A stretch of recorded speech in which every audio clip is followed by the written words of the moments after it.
Good morning, good afternoon, and good evening, whatever time you guys are watching. This is Marquis Walker back from Boston. I got a special guest here, man. I told you guys I'm going to be having some special guests. I'm talking about regular people that will be famous and probably are famous without even knowing it. But I want to get regular people on the show to highlight their careers, highlight their what they've done, and just people that you can tell that are helping the society, helping themselves, and helping people in their circle grow, and not the other way around. Today, my guest is Juri Love, originally from Japan. I'm going to read a quick excerpt from the back of her book so you know a little bit about her, and then I'm going to start blasting away with some questions. How you doing, first of all, Juri? Excellent. Thank you so much for having me on your show. I really appreciate it, because it's funny, when I start telling the stories, I was on your show first, so we'll get to that in a minute.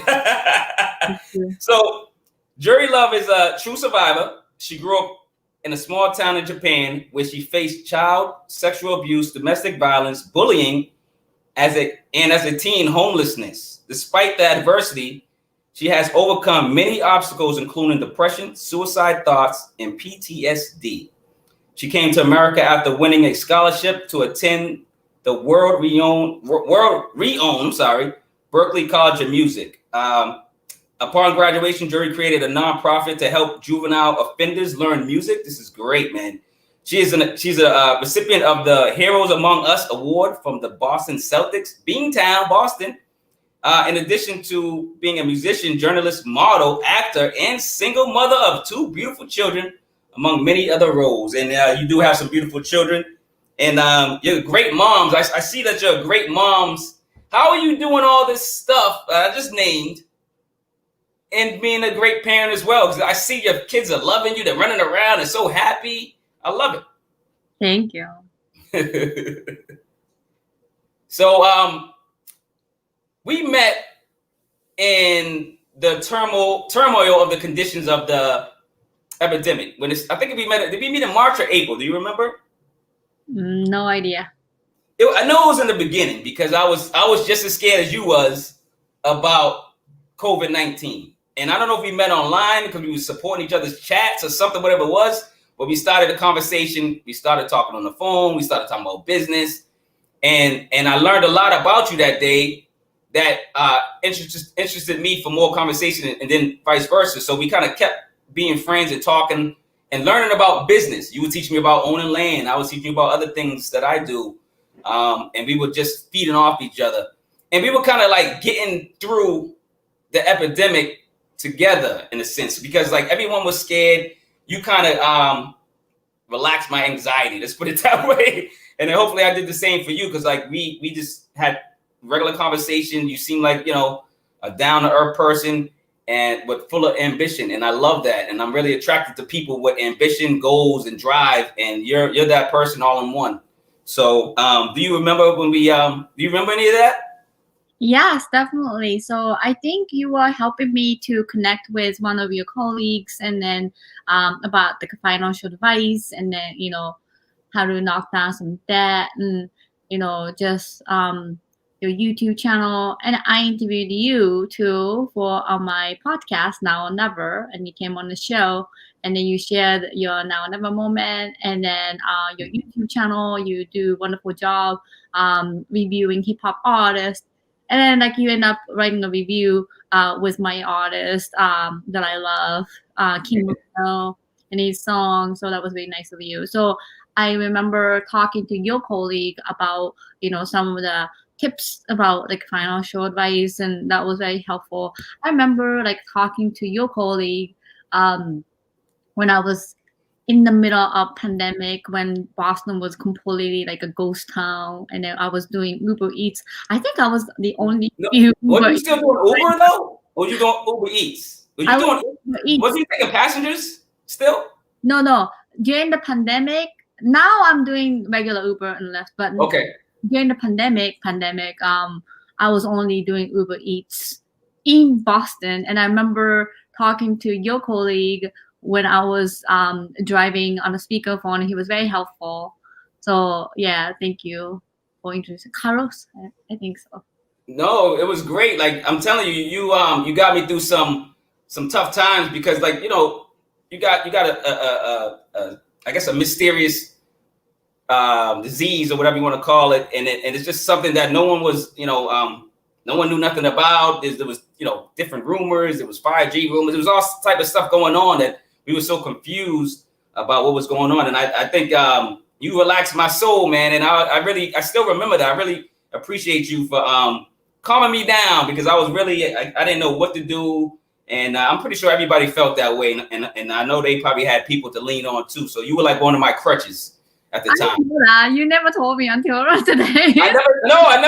I never told you, because like at the time I didn't really realize it. And then like during like getting to know you and just like following you on social media and seeing you succeed like you are, I was like, man, she does that with everybody. Like wherever she's at, she probably just lights up a room, like. So I said, whenever I get a platform or something, I'm gonna have her on. And I've been thinking about this for a while. I got 2 platforms actually now, and I still review hip hop, but I expanded it, and I review rock music, country music. I review everything that's good. I review music because I love music. It's not just hip hop, but I love everything. Before we start off with questions, because I do have a ton. How was your holiday? Before we start off, Which one? Thanksgiving. Well, Thanksgiving, and then are you looking forward to Christmas? I'm not sure. We had Thanksgiving, and we had a good time. And then I just took my kids to Hyannis, the Cape Cod, and I found the best sushi place called Misaki Sushi. And if misakisushi.com, if you ever go to Hyannis, like it was just amazing. And then kids had a good time. It was cold, but we managed to go to the beach, and then kind of roam around the harbor, and like swimming pool and all, like highlight and stuff. So, and Christmas, I'm not sure if I'm looking forward to it, but we already put the Christmas tree up. So it's more like for kids, and like I just, as a single mom, it's kind of tough, obviously, but I just want my kids to feel I don't want them to feel any less than other kids. So I try my best to show them a good time, and then be positive, and then just hold the life together. No, that's great. I want to get right into the questions. I know we have an hour, and I got an hour with you, and I wrote down thousands of questions, man. So the first one was, and we're gonna promote your book. We're gonna promote, do everything that you're doing. That's great. We're gonna talk about it. Do you miss Japan? Do you ever visit? What's the last time you visited? What's going on with Japan and you? Oh gosh, it was 2011, so it's like 9 years ago, almost 10 years ago, unfortunately, because the ticket's so expensive and I just can't afford it. If the ticket was like $100, I'd be going there like every week, obviously. Wow. But it's just like so expensive to fly, and then with my 2 kids, it's just like impossible. So I can see that. Like, well, now, yeah, and of course, now we can't fly now, especially we can't go to Japan now. But when this all clears up, are you planning to take a trip? You still have parents there or anything? Your parents still alive? I'm the only one here, so you're the only one here in America. Correct. Okay, so everyone's basically still in Japan. Yes. That's cool. I know they miss you. I know they do.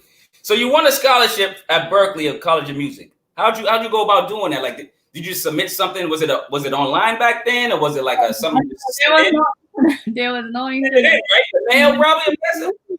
Oh my gosh, it was like so long ago. And then no, I did a physical audition. And then the Berkeley had a world tour scholarship, and then so I went to physical audition, and I was actually wearing kimono during the audition, and then they're like, "Oh, why are you wearing this?" I'm like, because you had a kimono with you.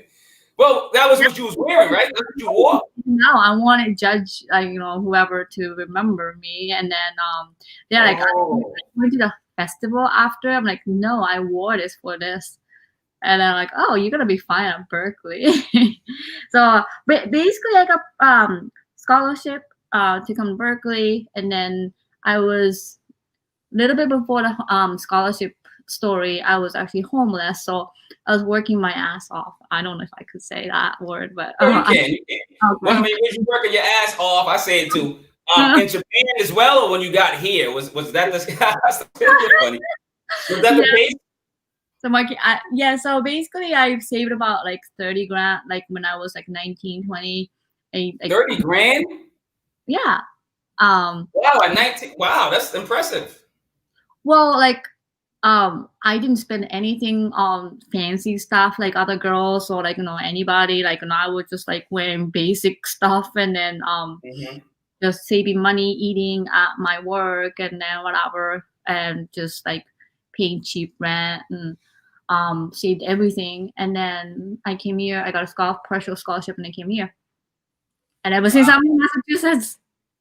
So far it's an amazing story, man. Do you still have the nonprofit? Is that still going on?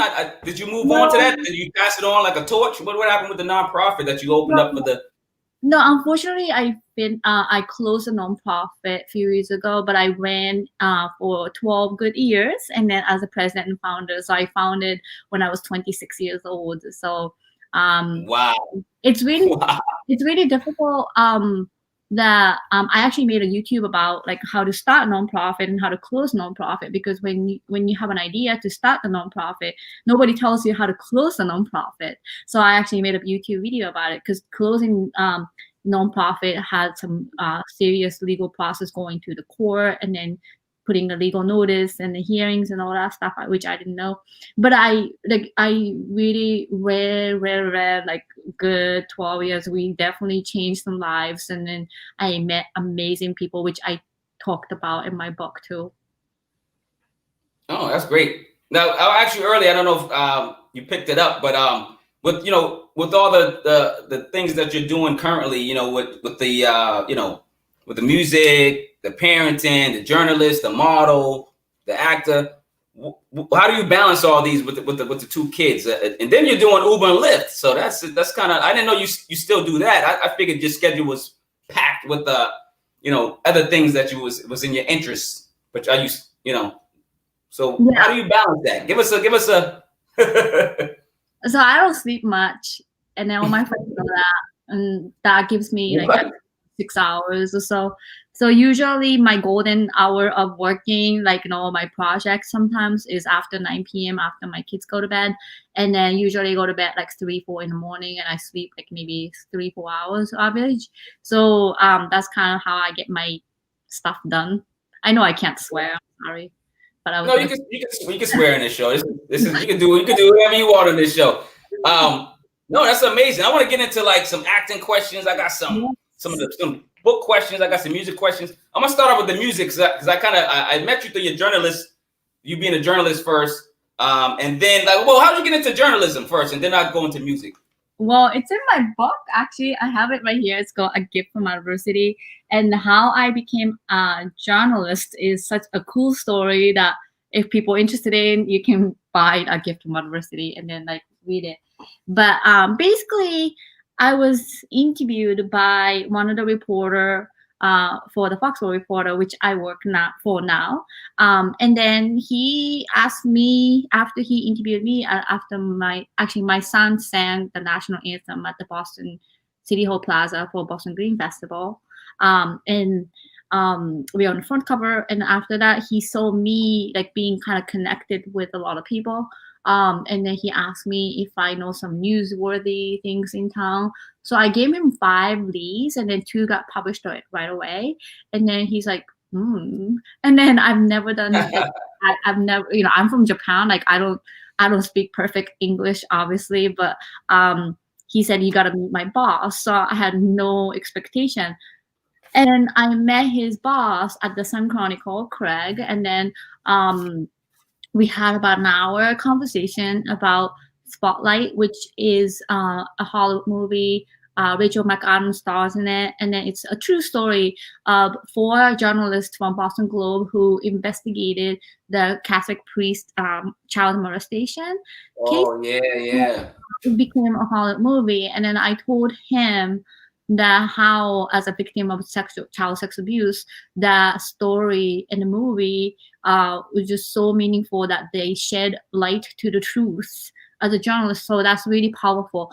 That's what I really talked about. I mean, not all, but like the focal point was that I really wanted to deliver the message of how journalism can shed a light without like going through any political powers or like anything that you're afraid of. As a journalist, speaking truth to the audience is the coolest thing.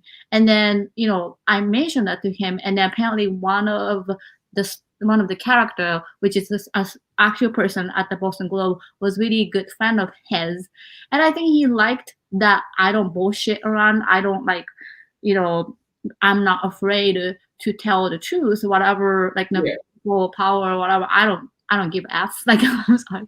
I'm an honest person. I'm like you're honest. You're like me. I'm very honest, and some people don't like it, but some people love it. And as a journalist, I think those are the key. And then, being connected with people, building rapport with people. I think he was maybe checking my rapport skill, maybe like truthful, genuine, like kind of thing. Then I was telling him that I organized this event with New England Revolution, the soccer team, and then the Foxborough YMCA, and then the Rotary Club Foxborough, which I'm a member of. In a few days, and he said, Juri, that's your first story, go for it. We'll send to the photographer, and then that's the first one. So I had 3 days to learn about how to write articles. So I went on the YouTube and I said how to write an article, and that's kind of how really it started. And then it's been 3 years, and I've written about 300 articles. I've been taking pictures, and usually it's like front cover stories. So they basically threw you into the fire, which you handled the pressure well, and you got by, and that was your first taste of like journalism, huh? Correct. So how did you get into music, and do you play an instrument? I play piano and I sing. You play the piano. I know you sing. Beautiful voice. You guys got to check her out. I'm gonna have all the links. Every link that that you have, I'm putting it in the description. Everything, they're gonna find you somewhere, and then at the end you can quote where you can be found. Thank you. I just released the song on November 5th called "Sing Your Life," and it's all available on every platform, Apple, everywhere. It's in Japanese, English, Japanese, but it's beautiful, and then I have a beautiful music video. It's all. I'll send it to you, but it's really, really beautiful song, and I dedicated the song to the victim of the earthquake that happened in 2000. Oh wow, okay. It's a really beautiful song. Yeah, I'm really into your music. I've been, at first I heard you singing, of course, in English, and and I was loving that. And then I did hear not this track, but I'm going to listen to this track. But I heard a previous track that you sung in your language. It's really beautiful. You just have a nice voice. And how long have you been playing the piano? Like I love the piano. I am okay. I started playing piano when I was 3 years old, and I'm 44. So do the math. That's how long I've been playing. Wow. Yeah. 41 years. That's incredible. It's just like part of me. It's like oxygen to me. Like I don't even think about it. Sometimes it's bad. Like sometimes I fall asleep playing piano and I wake myself up by making a mistake. That's how like natural I am. Like I just like piano to me is just like I'm just breathing with it. No, it's great. It's great that they say that you every musician should learn how to play 1 or 2 instruments. Even if you're a singer, you could be a DJ, a rapper. I have a cousin that's a rapper, and I said, yo, you need to learn to play an instrument and maybe learn how to make a beat, because you appreciate the process more, and you probably respect the producer more. You respect the maybe a musician that's in a band or something like that more. I think it's really and just people in general, because they say if you learn an instrument or learn another language, it's good for your mentality, your memory, and stuff like that. It's good for you just to learn better, know better, and you just respect more things in life. You know what I mean? If you know an instrument. Do you have any musical admirations? Do you admire certain people? Do you like? I mean, you're a Rihanna fan. Like, who inspires you, like, for singing and piano? I guess. Well, for piano, my favorite composer obviously is Beethoven. Like my favorite composer. I love playing his songs, and then just learning his songs. It's just so emotional, and I just love his composition, as so many people do. And then as far as artists, I really like Lady Gaga, and then I really love her determination, creation. And I still remember, like, I think she was getting Oscar or Grammy and maybe Oscar. She was saying that when she was a waitress in Brooklyn, New York, that she made her customer be a pretend audience of accepting speech of Grammy and Oscar, and then No way. people laughed at her. But it's just, you know, speaking of manifestation and just realizing your vision. Like I really admire her. She's absolutely incredible piano player, incredible singer, and just true artist. And then I just admire her so much, and how strong she is, how supportive she is. And I have a cool story that when she was not that famous, when Katy Perry gave her a chance to open her show, I know, right? And Okay. Katy Perry was saying that Lady Gaga wrote personal thank you note to Katy Perry for having her as a front person, like, you know. To open up the show, yeah. Yeah, and then I'm like, wow. And then Katie said it was like really touching. So I try to write thank you card to a lot of people ever since. Wow. Yeah. You know, it's funny because that was a big thing back in the day. Like, I'm gonna just talk about resumes or something. You know, like if you're looking for a job, you do your resume, cover letter, whatever, and then you follow up with a thank you letter. A lot of people don't even do that anymore. So I get what you're coming from, and that's a process a lot of people are forgetting. A lot of people are starting not being gentlemen anymore. You see these guys out here going in the door and not even opening the door for the woman, not holding an elevator, stuff like that, not walking on a certain side of the street. There's just certain things you should know. And raising my daughter, I taught her all those things. I said, if your boyfriend's not doing this stuff, tell him to do it. And if he doesn't want to do it, he's like not opening doors for you. I still open car doors for women. You know what I mean? I still walk on certain sides of the sidewalk. You know, you're supposed to walk where the cars are, so you're supposed to get hit first, the guy, right? Mm-hmm. You know, I still do things like that, and that's, a lot of that's gone. For you to write those notes and to get that inspiration from the meat dress lady. I love that, but that meat dress was crazy. And But, I actually just produced feature film, and then the day one I bought this 50 thank you card, and I wrote thank you card to all the cast and crew, and then by the end of the day 18 I had none left, so I wrote 50 thank you card to all the wow. involved and other people. And I bet they appreciated it because it's a handwritten note. Yeah. I still write. I like to write. I still write notes. You know, I don't type it. I write it. You know, I read still. I just ordered your book. I know I'm late. I was supposed to order it like when it first came out and advertise it, but I'm advertising it now. I'm making up for it. I'm advertising you. We appreciate it. Exactly, and I'm gonna read that book, and I'm gonna advertise it some more. I know I'm gonna love it. The subject matters. I hope I don't cry. Are you gonna have me crying in this book? Am I gonna cry? Give me. You know, some of my friends say it's tear jerking. Oh, you're gonna make me cry, Juri. What's wrong with you? Oh my God! I just ordered it today, so I'll record my tears. Have your tissue ready. Yeah, I'll record my tears and send them to you. Maybe, you know.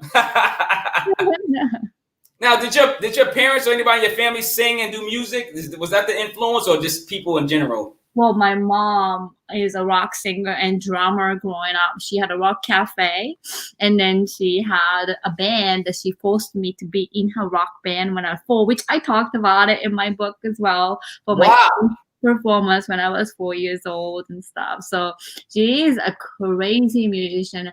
I mean, like, she's a yoga teacher now, but like, no, I remember. Okay, I don't think it's in my book.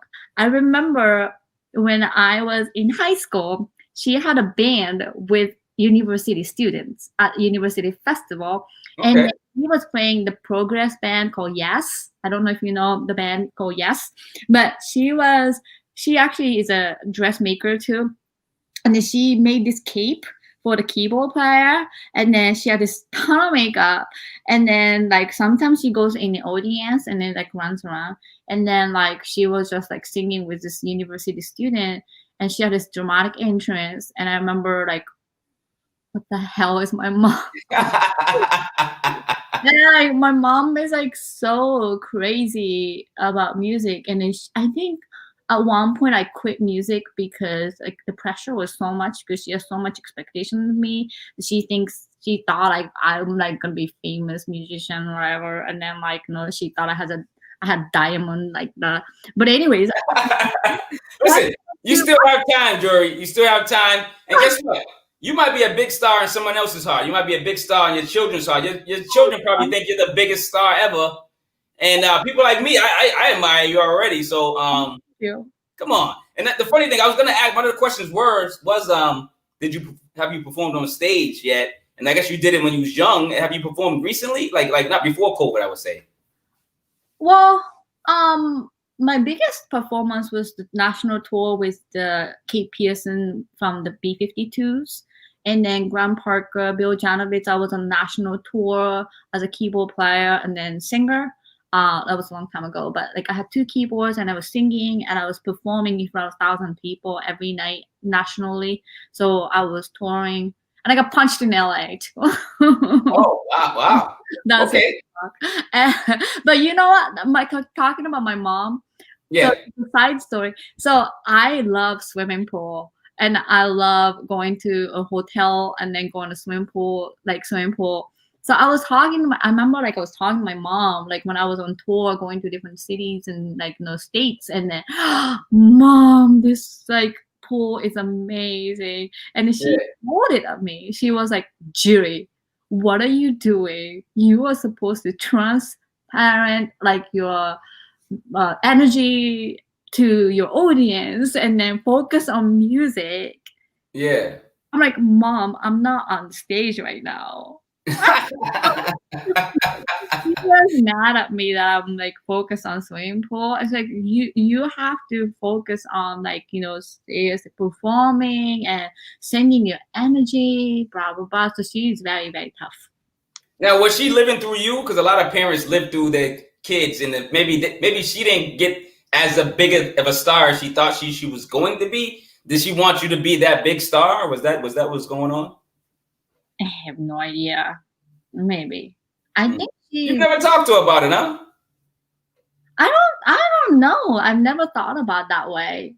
I don't think so. But she had, well, maybe. I don't know. I've never thought. You gotta ask. If she listen, ask her, call her, email her, whatever you gotta do. I got one more question for music, then we're gonna switch to the book. Explain your creative process for in music. What do you do? Is it kids go to sleep and then that's when you start getting creative? You start what's going on? What do you do? Well, sometimes the music and melody comes to my head when I'm driving or when I'm I don't know, taking shower, talking. Not talking, just walking. So, for instance, I released a song called "Summer Love" with a very, very talented Brazilian producer, and through his label in Maine. It was kind of crazy. He's in Brazil, but his label is in Maine. And then I was doing Uber Eats actually, and then I was driving to Boston from Foxborough, where I love, and he was saying something about summer, love. So I'm like, summer love, and I was like, oh, that's so cool. So I said distinct verses, and I came up with the song. So sometimes I do that, and then I go to a website called rhymezone.com. Mm-hmm. Rhymezone.com gives you all the rhymes that you can think of. So I put the rhyme, I put the word, and they get the rhyme going on. Yeah, so miles and miles and smiles. What? This is a cheat website so these rappers can go online and probably put words in it and it make a rhyme for them? So rhymezone.com. So rhymezone.com. Wow. Put the word in it and then you can find it. But the truth is though, Makita, I would say even though say Rhymezone gives you different kind of words, but then you would have to still use your instinct and then really connect what you're about to convey and then choose the right word. So sometimes I pick one or two.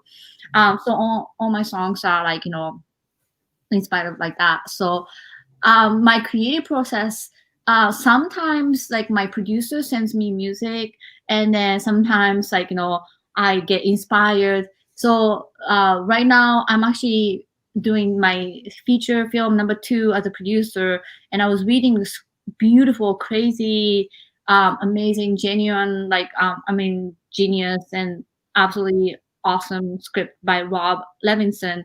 And then I was at Charge gig, and then after that, or before that, I was thinking about one of the scenes from his movie that we're producing.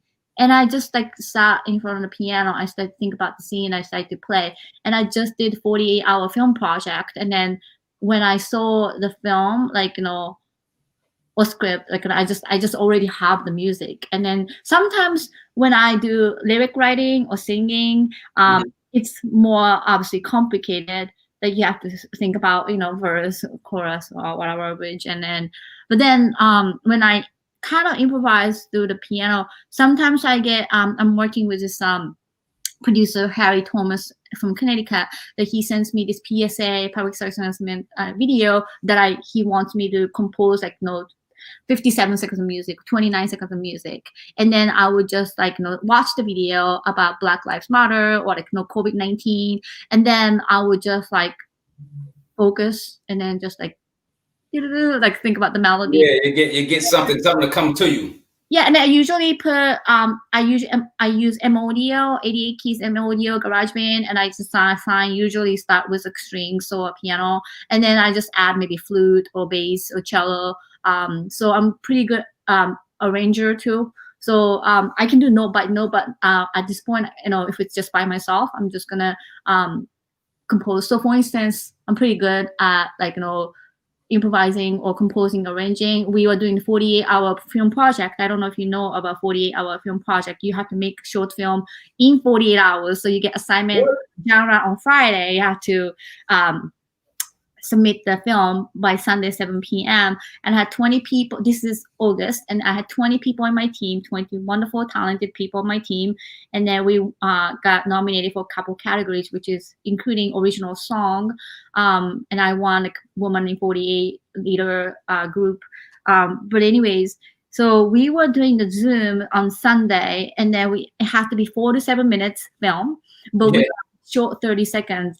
So I was having a Zoom with director, DP, and then writer, and then director, assistant producer. So I was like, bye guys. And I left the Zoom, and then the music that was 22 seconds, but I basically copied and pasted, and then got rid of some instrument, and I put strings in the on a introduction. So basically I expanded to 55 seconds. So therefore we put superimposed some of the scene from the before, and then we made us kind of montage longer, so that we were able to create it to 4 minutes and 2 seconds. So sometimes the creative process is sometimes you can take time, but sometimes you can't. Sometimes you have to work with the deadline and stuff. So it's really fun, but I'm really good at it.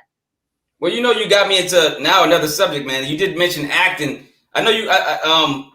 How'd you get into acting, and are you working on something now in the future? Is it something we can watch right now and see you in? Explain to the public about something like that. What are you doing?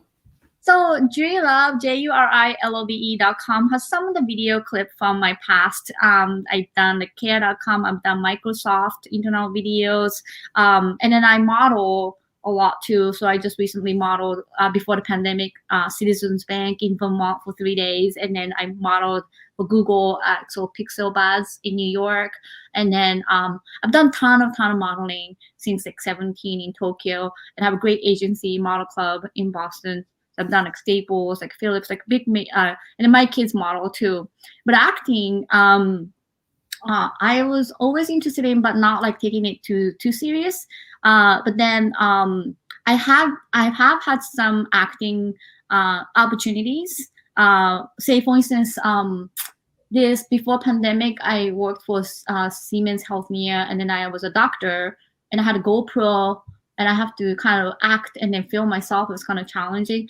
But anyways, I always loved acting. I always loved watching movies and then seeing characters and stuff. But then this year I started to take class with Hollywood actor James Dumont, and then James really taught me how to make audition tape and how to work with eye lines, and then different deliveries, because I'm Japanese, and then my English is absolutely not flawless as other people. So he really worked on it in terms of, pronunciation, rhythm, like, phrasing, my eye lines, delivery, emotions. And then I would say after taking his class, like I started to get, I got two feature role, speaking role, and I just did a huge movie as a principal. I had my trailer. I have my You movie. had a trailer, your own trailer? Yes. Oh man, see what I'm saying? Oh man, I'm jealous. I did. I love it. I love it. I love it. I had worked with Oscar-winning writer-director directly, and I was very honored. He called me my first name, and he said I did a good job. I looked great. So, I all like that. these A-list stars, and then I was just so honored. But then I had nervous breakdown for the first time in my life. Like I was crying. I thought I was gonna throw up in my movie trailer. Oh no! What happened? Oh, because there's 500 people working. It was 2-3. Okay, I just produced feature film as a producer, but I'm not used to people pampering me, like Oh yeah. and then putting everything on me, feeding me, like giving me umbrella. Taking all the red Skittles out like you Mariah Carey or something. Yeah, I get it. Like they was catering to you. Yeah. Every time they say cut, like they put code on me, I just couldn't like. Oh my god! So it was just expecting me to do this like 7 lines, whatever, like perfect, and I just got so nervous, and then I had a nervous breakdown like Thursday night, and then I cried so much, and I said I don't know if I can do this. Oh, see, being a dramatic, that's like acting. Listen, it's great to share everything. This is like the show. Scary. I want to open up people's spirit and their heart and speak freely because that's what you feel. I wanted to be a feel good show. If you watch previous episodes, it's me and my co-host Juan, and we talk about subjects that I think a lot of people would like to hear. But and we really tell our feelings. We really we don't lie. We don't joke. We joke around sometimes to be funny, entertainment, but we really talk about subjects that I think that matter, and eventually people will cater to, and hopefully learn from and have some gems. So you modeled first, yes, and then you became an actress, which kind of makes sense. That's usually how it happens. I did have some modeling questions, but we're gonna go to the acting questions since it's the time's doing it a little bit because I want to get into your book first. So we'll do the acting questions. I even had some other questions about, I think, journalism, but we'll get into whatever we can get into. Right now, I think the acting is important, and I've asked a couple questions, and we're going to get into the book. So you said you met an A-list star already, so I'm going to ask you. Let's not talk about it. Oh yeah, I'm just saying, but you don't have to say who you met, but you have met a star or two. I didn't meet them. My scene didn't overlap, but I'm honored to say that if my scene won't get cut, that you're definitely not going to miss this movie. That's all that's all I can say. I can't say anything else. Let's just hope it doesn't get cut, and we see you, and we clapping, and we're like, and I'm like, I interviewed her, I know her, and going crazy and stuff like that. Let's just go real quick. What are pros and cons about acting? So you said you had a breakdown recently. So I guess getting into acting, maybe one of the cons is not knowing what to expect. What's the pros and cons? No. I've been modeling and I've been acting all my life, and then I've been producing film recently. I'm used to spotlight, and I host TV show, and then I do journalism, I do public speaking all the time. Yeah, and it's just this production particularly was just way out of control. I've never seen anything like this in my life. That's why I freaked out. I get it. I guess it's like a different atmosphere. You're not used to getting catered to. They're throwing coats on you like you James Brown. They're doing stuff like that you're not used to doing. Pampering you. This is the stuff that people, regular people like myself and probably the audience listening and will be listening to this. They probably oh man, I would love that. You know what I mean? But until it happens to them, you know what I mean? Expectation, it's so high stakes, so high, you can't just mess up. expectation, obviously. So that's why. Well, I'm just saying. But you know what? Good thing is I made audition tape after I did this big set, and Mm-hmm. that amount of focus, I actually delivered in front of camera, in front of like 200 people, expecting me to be absolutely perfect, and then with like so like no expensive equipment. And then I was in my bedroom trying to make audition tape for beautiful Rob Levinson's script. I was actually auditioning for prostitute role, and Okay. Okay. and like I had like a ton of makeup and then like kind of like a prostitute look kind of. And when I was delivering my line by myself, I really appreciated the experience that I just had, brought that focus back to my audition tape, and just really thought about I'm delivering this line to millions of people right now. You know what I mean? Yeah, no, I know exactly what you mean. Yeah, so Um, I got the part, and then I got a producer title too. So thank you, Rob. wow, producer time. Now, see, that's huge. Like, there's a lot of people, actresses that get into the game, and you, like you said, you got into the game recently. For them to get credits on a movie production, the producers, or whatever it is, that's big time, isn't it? That's something that doesn't come to every brand new actress or actor, right? Well, I am producer first. I think. I mean, like I do a lot of things, but one of the things that I'm passionate about, speaking of running nonprofit organization, that organization skill, and then also maybe giving back to the community, that spirit's still in me. And I just want to tell you a quick story. When I closed my nonprofit, I had identity crisis, like like midlife crisis. I had a complete breakdown, and I lost my identity. I felt like I lost my identity as president and founder of Genuine Voices, which I ran nonprofit for 12 years. And ever since then, I was kind of looking for another passion. What should I do with this passion? And then I started to volunteer at the Foxborough Cable Access, and then I started to book guests for a talk show, and then I became a host for the show too.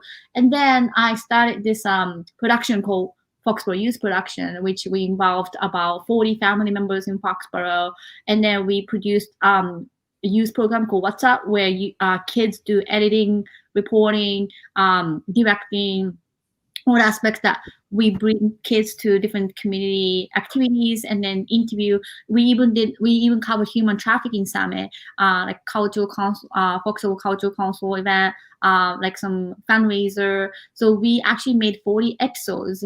And then I actually have a trophy. They gave me this trophy Oh wow. year from Foxborough Cable Access, and I just recently started producing a TV show called Legalese, which is with Nick Gordon. He's an actual attorney, and then it's talk about American legal system in kind of a Saturday Night Live, kind of a light touch to it. And then we have great crew and actors come to the show. I had like a ton of monologue about the legal system that really trained me as an actor too.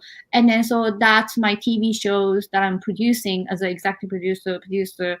And then earlier this year, I had an opportunity to work on this beautiful, beautiful script written by Paul Kandarian. And Paul is the one who wrote an article before for me and my son for Boston Globe.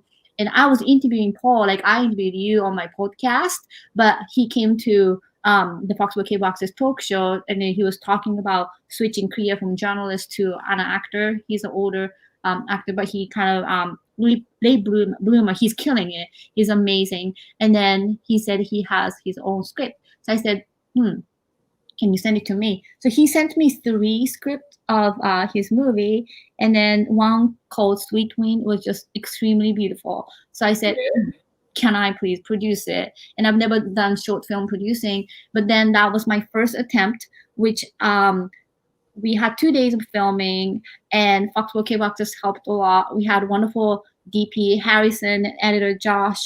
They did a great job, and Paul and Brian McDonald, and then a lot of people helped.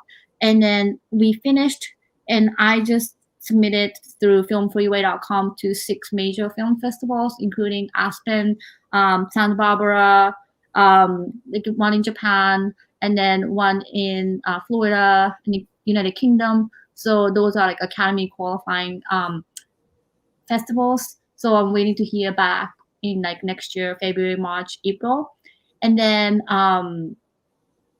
and also I produced a film, Go Into Two Media with Byron and Jay, and then I did the 48-hour film project in August, as I mentioned a little bit, and I started to produce feature film with Patrick Jerome in October. We had 18 days of film with amazing actors and new fans, which I wrote thank you card to. Thank you. And now I'm on to my feature producing number 2. And then I'm going to be working on another film as a speaking role, but I'm kind of consulting a little bit. But I've got really good role, and then I really absolutely love it. There's like so much drama happened during this movie, the producing. I have to find like horses and boat and kayak, and then guns and then blood and like all that stuff is fun. And then like makeup artists to make people dead. And in this movie, I can't tell much, but like some of the movie that I'm gonna be doing, I get killed or like my wrist gets broken, and that's just the fun of it, right? Well, yeah, I mean, you're a starting actress, man. I mean, you're not gonna get, the Meryl Streep role right off the bat unless you could, but let's talk about this book. I got a question before we go over to the book. We got our first question. Yes. From Melanie Gainey. Good evening, Miss Love. What are some of the actors and actresses you would like to work with? Oh gosh. Actors? Yes, I have somebody that I want to marry, actually.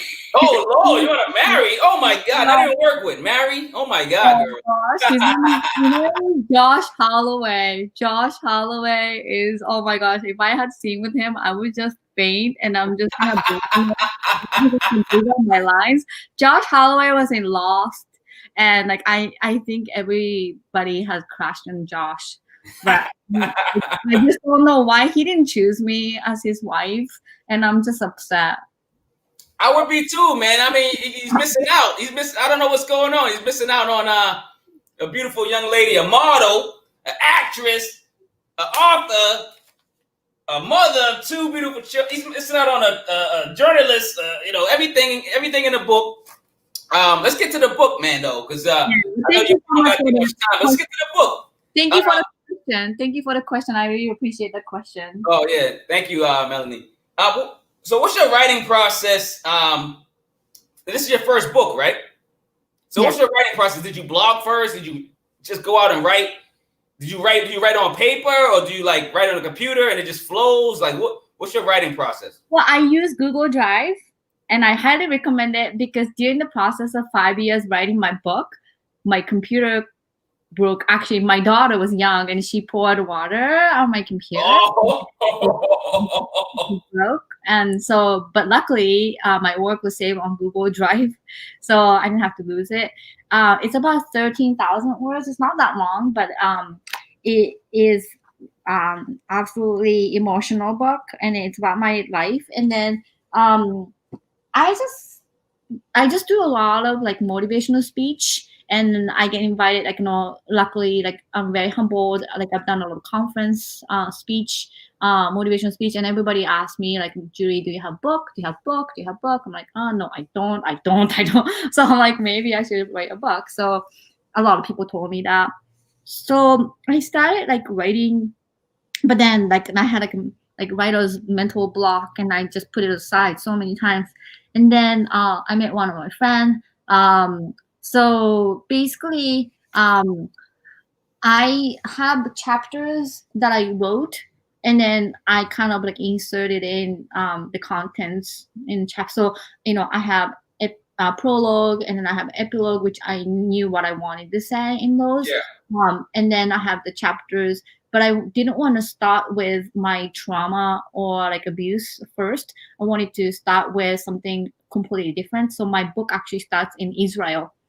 When I was in Israel, I'm not I'm not gonna spoil it, but it's called A Gift from Adversity, and I'm not gonna spoil it, so you're gonna read it for me. But anyways, it starts in Israel, and it goes back to how I was raised. And Melanie, thank you. Oh, you are so sweet. Yeah, you're so beautiful. Lost. I want you to see that. But anyways, so that was my writing process, and then I had beautiful friends who helped to edit my book, and then I was ready to publish, but I didn't want to self-publish because I had some authors that I wrote an article for, but then these days a lot of people can self-publish through Amazon and Kindle. Like my son published a book, Chip Lost. It's like about homeless chicken stories. Your son? How old is your son? Like 10 or something? What is he? Yeah, 10. Like he publishes. 10, yeah. Like what? He's already a published author?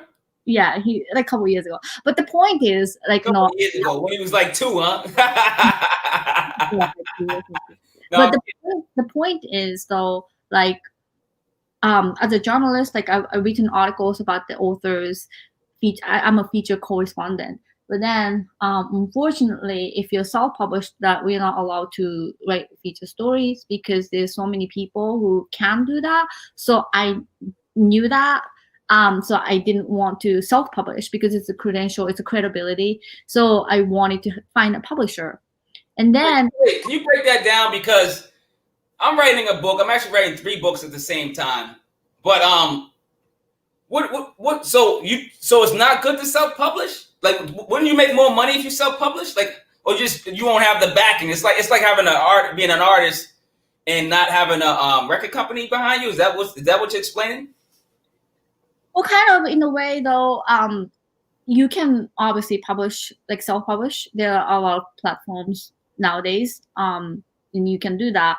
But credibility wise, like, anyone can do it. So having publisher back up your work, and then having publisher deal with all these legals and then copyright and then all this every aspects of it. And that was great. But anyways, I was looking for a publisher, and then obviously it's very difficult to find publisher. So I was like almost like giving up, but I was trying to like manifest. Then my friend Yosef Israel, hi Yosef, thank you, contacted me after I haven't really talked to him after graduating Berkeley, like maybe 20 years. Then basically he contacted me saying that he published his book. So I'm like, publisher. And then 2-3 days, I said I have a book that I need a publisher. And he was so kind. He called his publisher, and then his publisher called me, and now it's my publisher called Book Logics in Georgia, Atlanta, Georgia. Book Logics staff just gave me like full-blown opportunity to publish my book, and they just completely believed in my stories, and they had great editors and then great team. Angela, Jessica, Ashley, thank you so much. And then I started to talk to them before the pandemic hit, and then we went back and forth, maybe 3 drafts, and then my book was launched in like Amazon, Barnes Nobles, like both hard copy and electric copies available on those platforms on October 20th, and I became Amazon #1 new release in 3 different categories, all 3 categories that we chose, like survivor, autobiography. Wow, no way. Yeah, I like completely like all 3 categories, and all my friends helped to buy my books and wrote reviews, great reviews, and then so I'm very grateful. Now my publisher is actually sending. Thank you. You deserve it. Like I want to get to some of these questions, but just real quick, another one of the members in the chat. He's a great addition to the show. These are Jeffrey Lopez. Welcome to the chat. Hi, Jeffrey. He said peace to the chat, and then he said hit the like button. He this guy's family right here. Jeffrey Lopez's family, man. So do you have any kryptonite? Like when you write a book, you got anything that repels you? Kryptonite is like Superman. He had kryptonite. He couldn't have his powers went away when he had the kryptonite, right? Is there anything stopping you from writing? And if there is, is that preventing you from writing a second book? Are you writing a second book? Oh gosh, I'm not thinking about second book, Monkey. I have no idea. Well, maybe like the other day I was thinking about maybe single mom survival books, single mom survival, like Yeah, that'd be a good subject. That'd be a good one because you put it together so well. Like you're multitasking. You kind of it's funny. what? You know how I'm at, like, the reason I told you I was like attracted to your aura because you do what you love and you eventually gonna start making money or you're making money off it. And that's what I'm starting to do. I got a second chance at life, meaning like nothing really bad happened to me, but like after the daughter's raised, this happened, that's paid off. I feel like I have a second chance to be happy, to be to do things for me. So yes, I'm writing a book. Yes, I'm YouTubing. Yes, I'm doing this, but I do it at a pace that's that I'm happy with. It's not like I'm like when you said you only get sometimes 3 to 6 hours of sleep. I question that because you do need just sleep. You need 6 to 7 hours of sleep, and I always want, and I'm concerned now about my friend Juri Love. I think you need sleep so you can be more creative and more active in the things that you love to do. So, Well, no. I've been doing this for 20 years. I've been like sleeping this much like for 20 years. So it's like, and my friend actually told me there's a documentary about like some specific DNA that doesn't need that much of sleep. Maybe I'm one of those genes. Who knows? Wow, what friend is this? The friend that doesn't get any sleep either? He told me he just watched this documentary, and the first person that he thought of me was me. Like he thought about was me. Well, besides your book, hold on, we got a question. Hold on, I'm sorry. We got a third comer. This is Jamal Johnson. He actually is a producer. He's a heavyweight producer. He actually has me on his intro to his new instrumental album, which it was a surprise to me, and I loved it. He took a clip from one of my videos that I reviewed him and a rapper, and he put it on his instrumental. I was so shocked. I was like, oh my God, this is me, right? So shout out to Jamal Johnson. He says, when writing a book, how do you get over writer's block? That's a good question, Jamal Johnson. I said Jeffrey Jamal. So Jamal, I have two things that I want to say. So one, when you have writer's block, don't force it. Just let it go. Take a rest. Like do something different. Go on vacation. Just don't force it. Now, second thing I want to say is, but do not procrastinate. Have deadline, because actually met my son's teacher, Master Paul, and then when I told him I can't finish my book, he told me, Jurie, next time I see you, you're finishing your book. I will give you 30 days. And then I actually set a clock, like a timer on the app for 30 days, and I was able to finish it. So when you have writer's block, definitely kind of walk away, do something else, eat something, like go. Yeah. But don't forget to give yourself a deadline, especially if you're not working with a publisher. If you're working your own process on your own, say for instance, I'm a journalist as well, where I have deadline. So my publishing date is like every Thursday. So I have to turn in my article by Tuesday or Wednesday morning, the latest. So when you have something like that, like your adrenaline kicks in and you have to do it, and then it's like sense of like loss of time that you have to do it. But then when publishing a book, writing a book, even like writing a song or like making an album, like you don't have those deadlines, like nobody's telling you. So create a deadline, like put on your wall, and then say like I will finish this book by December 31st or something, you know what I mean? So that's important, but also it's important to not force it, because once you try to force it, like you just don't have that genuine writing, creative writing in your art. So that's my advice.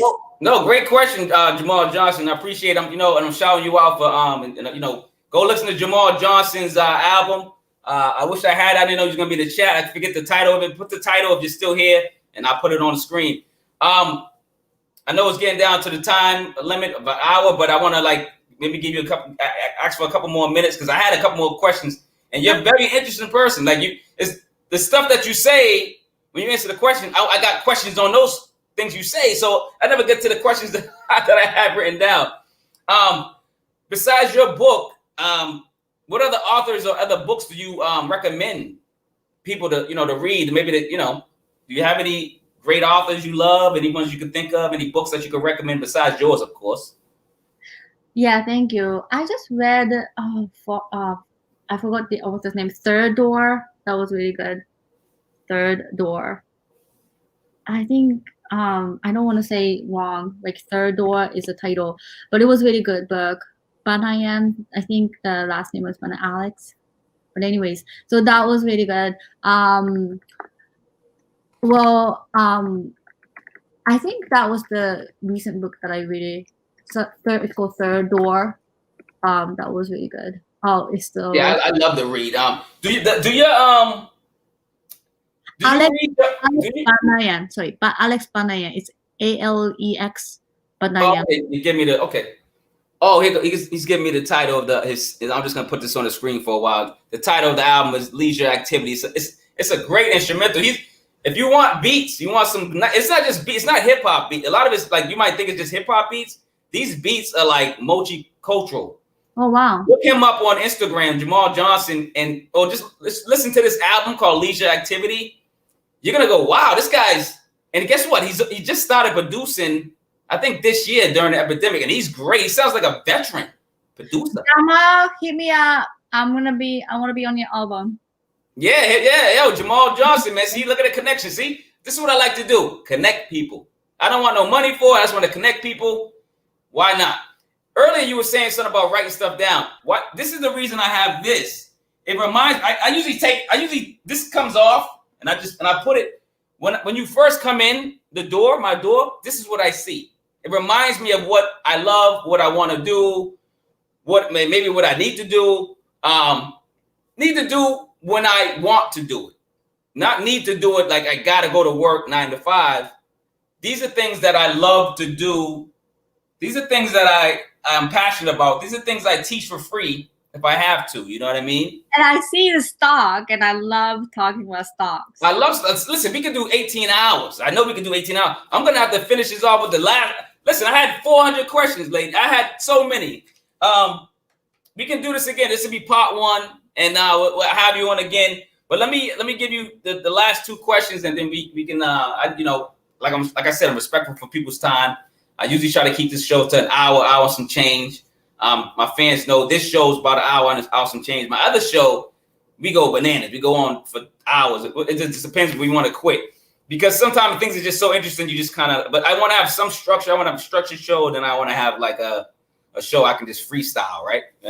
So where can people find you? Of course, I'm going to put everything in the description. Where can people find you, and what's next for Juri Love? Oh, gosh.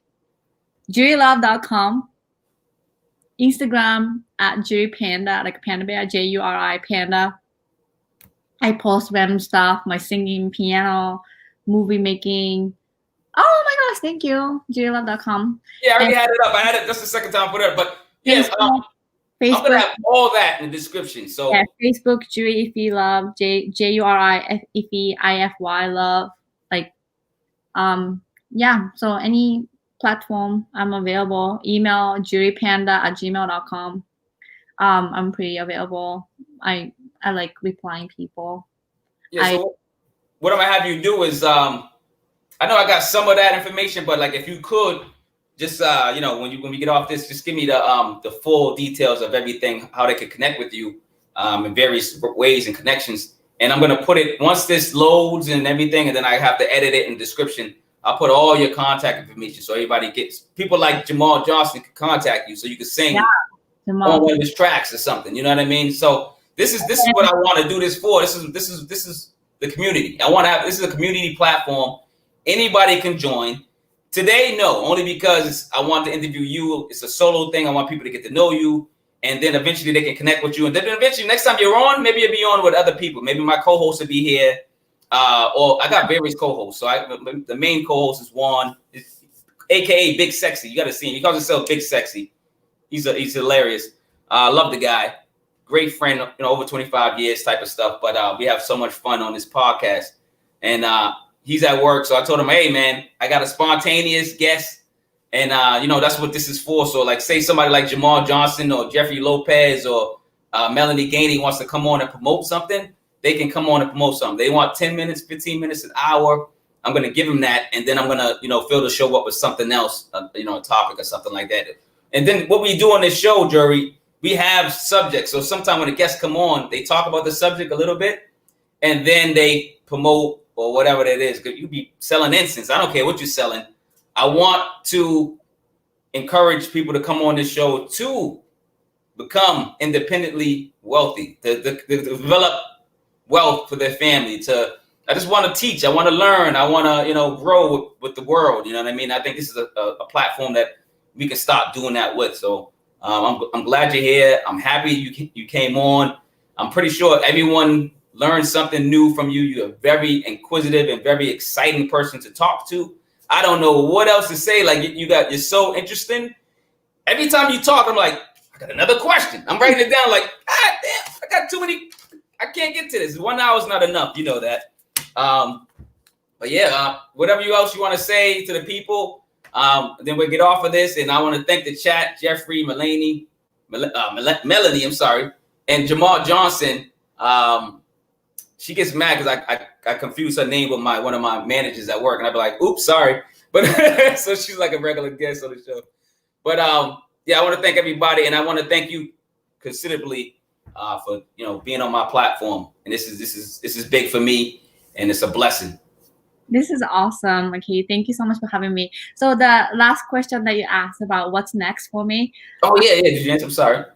No, it's okay. So first of all, my short-term project that I'm doing, kind of maybe half year. Well, I'm very excited that I just did a big feature film. I'm waiting that hopefully. Can't wait. And then I got the popcorn ready, Jury. I got the popcorn on deck. And then I just released the album from my friend Atsushi Productions, and then I have 3 more songs coming to release: Lost River, Sad Eyes, and then Disappear My Love. And then I have my journalist job constantly, and then I have my feature film with Rob Levinson called Indescribable Urgencies, and I'm gonna be in another film called I Love Pictures from Gabriel Ballon, and then we'll see what future holds, but I am very, very excited to be involved with so many talented people, and then I'm excited, humbled that a lot of people trust me and trust their work to be published or produced, and the TV show that I'm doing. So those are my tangible short-term or maybe a year to kind of goal. But long-term goal, I just put my publisher put to the Benjamin Franklin Award. They sent it to the award for my book. So hoping. What? Are you serious? Yeah. So anyways, I'm hoping. Unbelievable. I'm hoping to win Grammy. I'm hoping to get Oscar and then have these trophies my bedroom. So that's really my big goal for now. And then just be happy and then financially stable and then have my 2 children, grow up, raise them as the best way I could. But at the same time, I feel that I've been through so much adversity in my life that I just don't want to waste my time given. And I feel like I've given, like you said, almost second chance or in a way that what's next. I just want to give back to the community, which helped me so much to become who I am, and then just give myself all for what I learned from other mentors and then people in the community. Because as I was running a nonprofit, I had so many people who helped me, and even this publishing book or feature film, I have so many friends who came to help me. And then when I actually became single mom, I had community of Foxborough and then people from all over, like send me gift cards and like checks, and I have fans, Leah Gibson, Tara Woods, and Rachel Carisi, Jim DeVillas. They rented a local theater of 400 people, and then they did a fundraiser, and then they raised like $3,000 for me and my kids during the Christmas when the time was really tough. So people like that, like I feel, however, like I got knocked down from all these adversities and like crap in my life, that I would say the people who are genuinely kind and then really helped me, saying that, Jury, you helped so many people, now it's our turn to help. I just can't thank them enough for holding me close when the time was difficult. So I just want them to be proud. I want to be proud of myself. I want my kids to be proud of me, and then just to move forward, and don't let that adversity down, and just create your life, and then it's really up to you. And so I know that much, so I'm just thriving every day and not sleeping too much. No, man, you said it. You said everything, man. Like you like mustered everything that probably people are gonna love this episode, man. That's like one of the reasons I said that I gotta have her on it. I think you're my official first guest. No, actually, I had a guy in the I did my second, I think the second podcast, I did a gun episode about safety of guns, and we had a guy come in and show off his guns. You know. Manly stuff, he wants to show off his guns, so that was great. And then we talked about safety and stuff like that, and we had a guy that in Boston, that firearm Fred. He knows about guns. He teaches about guns, and he teaches about safety, and he makes sure people, if their guns are in the house, that they are safe and people feel safe, and So, but you're like my first official me and you guest type of thing, and I love it. Like I said, I'm attracted to your aura, your ambition, your drive. And basically, like, to sum it all up, yeah, we're born alone, we die alone, but we need people to survive. We need people to live. We need people to help us. We need people to be our crutch sometimes when we're hurt. Maybe we're leaning to the side. We need somebody to pick us up. You're doing the right thing. You're getting great connections. And I'm one of those people that I remember you from. Like, even though like I'm letting you live, I'm not like bothering you, but I watch you from afar and I'm impressed. And you have a fan in me, and you always have a fan in me. I love what you do. I love what you're about. And hopefully everyone else, I'm pretty sure everyone else that meets you has that attracts you in that sense. You have that energy, that good energy. You know what I mean? Thank you. That means so much to me. And then, you know what the crazy thing is, because this pandemic, whatever, we haven't met in person, so we have to make that happen. And then, no, yeah, we do. It's gonna be funny. We gotta have coffee and tea. I guess we can kind of still go out and maybe be distant and talk and be masked up, because we already know what we look like. We could have the mask on and stuff. But yeah, I'm looking forward to that. Yeah, man, good connections like yourself. Hopefully people watch this. Hopefully people, like I said, you get connected with Jamal Johnson. Maybe now that's a new connection. Maybe, people, somebody like maybe Melanie is an inspired author. Maybe she wants to be an actress. Maybe, I don't know. So, it's this will, because I have a daughter, and seeing someone like yourself, so strong-minded and so, ambitious and everything. Hopefully my daughter sees this and sees that her father respects and loves women, period. You know what I mean? I know she knows that, but it's just like when she sees it for herself, maybe she can be proud of me, and hopefully I make her proud. You know what I mean? Because that's what it's all about. At the end of the day, making your kids proud, making your family proud. Everyone's not gonna like you, but the key people is your family, your friends, people that you really love, and keeping your circle tight and educated. So.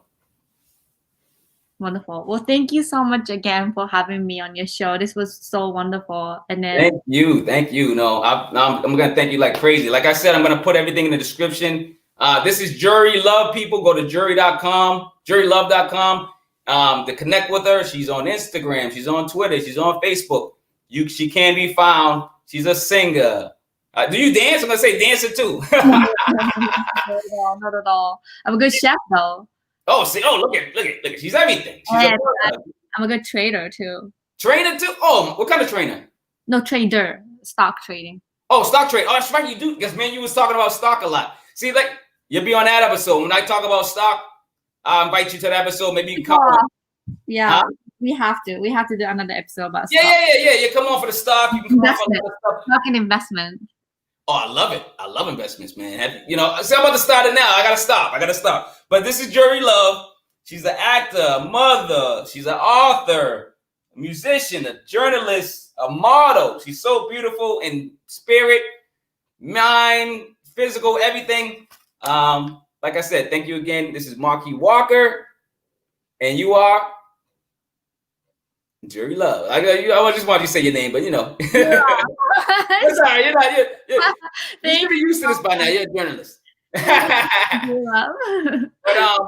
all right, guys. This is Marquis Walker from Boston. Juri Love. All right, Beantown, guys. Beantown. Remember that Boston is the place to be. All right, bye, guys. See y'all guys later. And you guys remember, love over hate. That's gonna conquer all. Love over hate. And if you can, support the apparel, the merch that I have in the description. Support Juri Love's career and the music. Buy her music. Buy her book. I already ordered it. I was late, so I did. I order 2. I don't even know. But I had to make up for it. And I wanted to do this interview with you and make sure I get your name out there, and because you're a beautiful person inside and outside. Thank you. All right. See you.